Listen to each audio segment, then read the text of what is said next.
নমস্কার বন্ধুরা, কেমন আছো? আশা করি সবাই ভালো আছো। তো আমি আবারও চলে এলাম আরেকটা গল্প নিয়ে। আজকের গল্পটি একটু অন্যরকম। গল্পটির নাম হচ্ছে রাত 12টা। এক অলৌকিক ভৌতিক ঘটনা। শিউরে ওঠা। কণ্ঠে উষা, কলমে উষা। রাত 12টা, গা শিউরে ওঠা ভৌতিক গল্প। রাত 12টা। সেদিন ছিল অমাবস্যার রাত। আকাশে চাঁদ নেই, চারিদিকে ঘন অন্ধকার। গ্রামের শেষ প্রান্তে একটি পুরনো বাড়ি ছিল। বহু বছর ধরে বাড়িটা খালি পড়েছিল। গ্রামের সবাই বলতো বাড়িটায় নাকি রাত 12টার পর অদ্ভুত সব ঘটনা ঘটে। রাহুল ছিল সাহসী ছেলে। ভূতের গল্পে সে কখনো বিশ্বাস করতো না। একদিন বন্ধুদের সঙ্গে বাজি ধরে সে ঠিক করলো রাত 12টার পর সেই বাড়িতে গিয়ে রাত কাটাবে। রাত 11:45 সে হাতে টর্চ নিয়ে বাড়ির সামনে পৌঁছালো। বাতাসে কেমন যেন ঠান্ডা একটা গন্ধ। আশেপাশে কোনো মানুষের শব্দ নেই, শুধু দূরে শেয়ালের ডাক শোনা যাচ্ছে। বাড়ির দরজাটা আধ খোলা ছিল। ধীরে ধীরে ভেতরে ঢুকতেই দরজাটা নিজের থেকেই কড়াক করে বন্ধ হয়ে গেল। রাহুল ভয়ও পেল, নিজেকে সামলেও নিল। সে ভাবল হয়তো বাতাসের জন্য হয়েছে। ঠিক রাত 12টা বাজতেই বাড়ির ভেতর থেকে একটা কারো কান্নার শব্দ ভেসে এলো।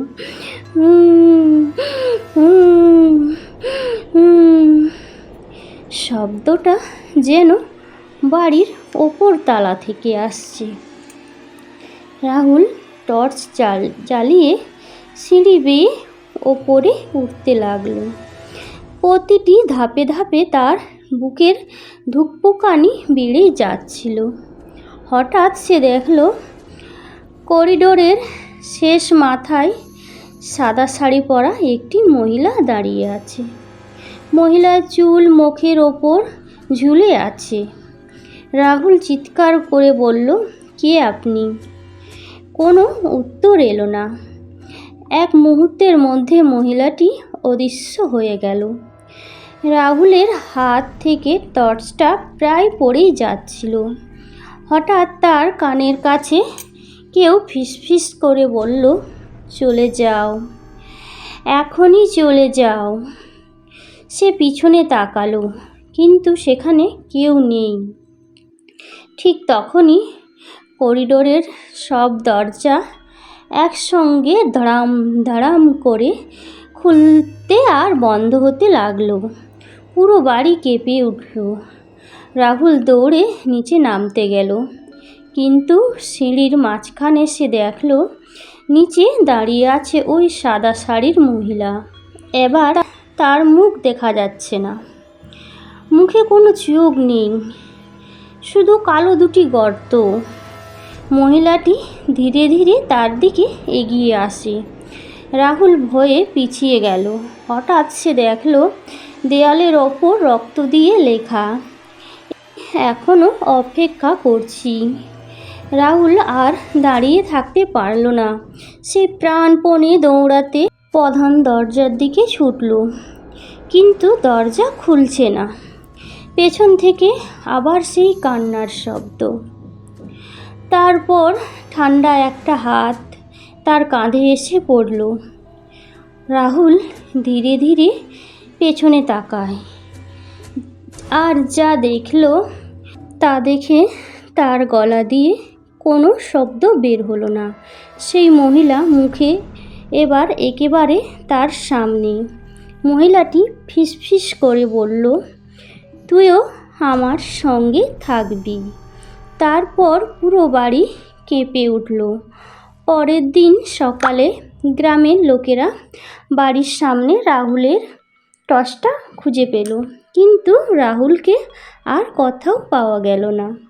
আজও গ্রামের মানুষ বলে অমাবস্যার রাতে ঠিক 12টার সময় ওই বাড়ি থেকে একজন ছেলের আতঙ্কিত চিৎকার শোনা যায়।